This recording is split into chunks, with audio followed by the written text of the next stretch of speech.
Spotify with Steph's World and Steph's Rock Show on Instagram and YouTube. I love to get inspired by things that I watch and see that then give me the idea for my next daily podcast. By the way, thanks, guys.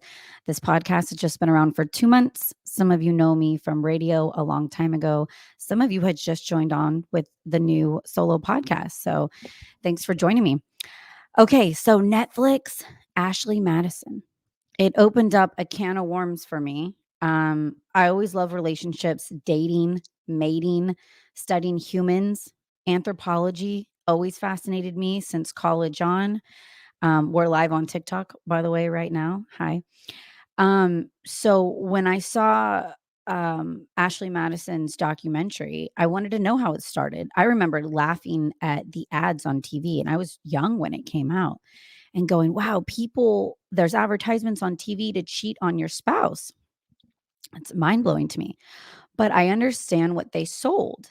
Ashleyn Madison as a company, I think, did very well at the monogamy of life and married life and how boring it can be and the same routine of being with someone for a long time. And then Ashleyn Madison, the new Netflix documentary, if you're just joining us, also talked about, do you think we're biologically made to mate with one person for our entire lives? I don't think we are. I think that we are made to have more adventures with more people and figure out what we need and want. That being said, I am such a monogamous person. When I like someone, I really like one person at a time. And I'm not a dating coach, by the way. I have 2 divorces, so maybe this is why I'm fascinated by all of the documentaries about relationships and marriages because it's something I'm still learning about. But no, so anyways, um, it started Ashleyn Madison that and it talks about the data breach eventually and how it blew up, but that men have to pay for credits to join the site to basically cheat on their spouse, their wife, or significant others, but women can join for free. So that as a society tells us what, most of us know that women have a lot of opportunity to go outside of the relationship, but men don't. So men had to buy credits in order to interact on Ashleyn Madison, and women could join for free and interact as much as they want. It interviewed Noel Biderman, which is one of the co-creators that became a attorney and spokesman for Ashleyn Madison, which is a great debater. I want to try to get him on the show. I will reach out to him eventually. And then it also interviewed real life people that joined Ashleyn Madison and how it blew up some marriages, and how sad it is. I just kind of want to ask the listeners. I'll put my hotline again under this. You're welcome. I check all the texts and all the calls from the podcast. It is 916-538-1373. And I will repost that on Spotify, YouTube, and Instagram for Steph's Rock Show. Thanks for following me. But what did you guys think about Ashleyn Madison? The website itself, and then if you've seen the documentary on Netflix, what do you guys think of cheating? I personally am not a fan of cheating. I hate it. I think if you're unhappy, you should leave the relationship and start a new relationship and not stay where you are unhappy. So I think there's no excuse for cheating. I know Ashleyn Madison sold this idea that you're boring, you're monogamous, white picket fence, life is boring. Well, then get a divorce. That's okay. I'm killing it at divorces, by the way. If you guys listen to me from radio days, I'm back with my own podcast, Steph's Rock Show, and I have 2 divorces. So I'm not trying to get a third. But if you are unhappy, there's no excuse to cheat. I think you should leave the relationship and start a new relationship. It can be hard financially. I understand. Especially if you have kids, figuring out the custody and whatnot. But I don't understand why men paid money to go on this site to cheat on their wives and go outside of their marriage, and why they didn't just tell their wives they were unhappy and unfulfilled and wanted to go find something new. So text or call in the hotline right now. Tell me what you think about the new Netflix documentary, Ashleyn Madison. And do you think men should stay in the marriage and go outside of it on the website or leave the marriage? It's 916-538-1373. Okay. Finances, happiness. Oh, they said their biggest competition was the workplace. which kind of made me go, wow, that's shocking. I know a lot of people do have affairs in the workplace. I myself have never cheated or had a relationship in the workplace. And I work in restaurant industry. So restaurants and bars can get messy, trust me. And I worked in radio, and I have never had like a work life affair. I guess that's really common. So Ashley Madison in the early 2000s was second in where you would cheat on your spouse to your workplace. Well, I get it though. You spend a lot of time at work outside of your house, and people say there's work wives and work husbands. I am really against, I'm possessive. I'll be the first to say, like, I'm not sharing my spouse. If my spouse went to work and said, "This is my work wife, honey, is that okay?" No, no, that's not okay. I would be the wife and only wife. So I'm not oh hey, Mosh Pit Podcast. So I am doing a podcast and live on TikTok for my first time. I haven't done this yet, so I'm just really excited to do this. Okay, and then their tagline is life is short, have an affair. I understand where they're coming from. I did marketing in college. It's clever, but just because life is short, I don't think that means run out and have an affair. And why can't you just get a divorce and then have a wild, fun sexual life altogether where you are divorced and experimenting as a single man or single woman?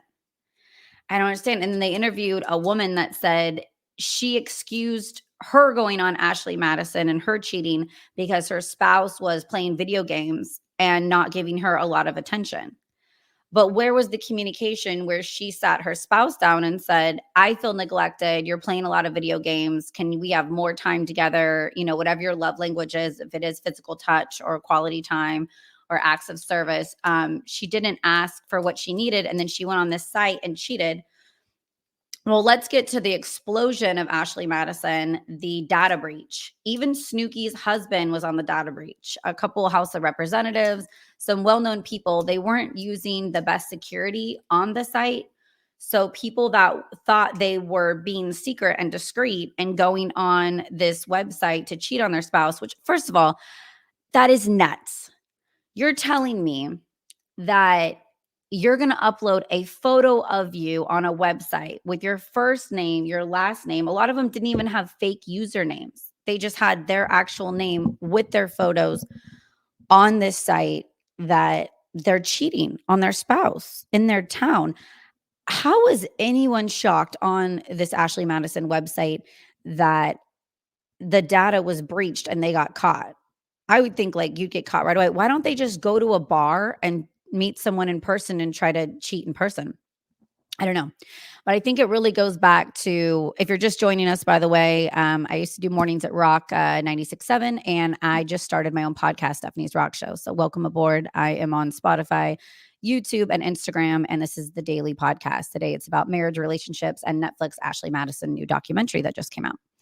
I think I want to go back to the fact that we are a selfish society, and it's okay if you're poly and you want to share, and you're on Sister Wives and you want 4 or 5 sister wives, or I wouldn't mind husband brothers. Would that would be called husband brothers, where I have like 4 or 5 different husbands, one that cooks and cleans and stays home, one that works, one that's just a full-time emotional pet for me because I'm needy. I need a lot.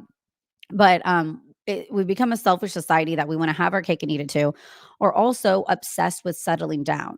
I think we're putting too much worth on the fact that if you're married, you're successful, right? As an adult, you're doing well.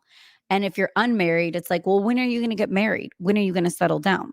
I know I felt pressured at 27, just not having a lot of relationships and loving being single and loving living on my own, that when I got proposed to very quickly, I felt like, oh, I've been in a lot of weddings. A lot of my friends have gotten married, so I should get married because this is what you do, right? And then you are an adult and you fit in society better when you're married and you buy a house and you start having kids. And yeah, the show is on Netflix.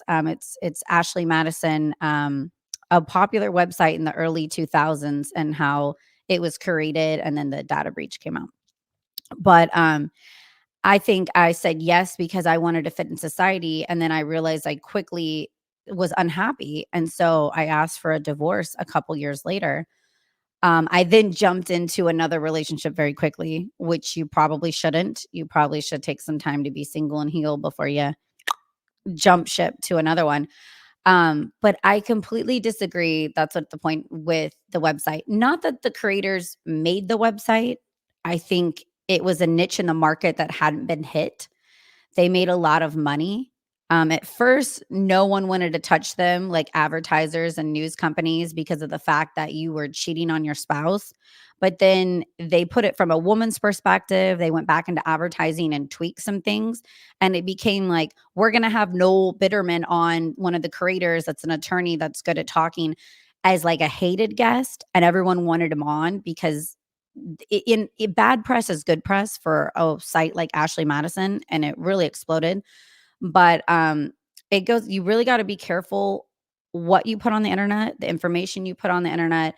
When data breaches happen, I mean, so many people got divorced. There's people separating right now because of the documentary coming out and it resurfacing. I think this is like 10 years later from the data breach on Ashleyn Madison, and it's resurfacing who the names are of people that cheated. And why are these guys putting their real names and credit card numbers on these cheating websites? I don't, you think they'd be smarter than that, but maybe not, because they're also using a website to cheat. So tell me what you guys think about cheating. Should you stay in a marriage if you've been together for a long time and you have a lot of joint assets, joint properties, even if you're unhappy?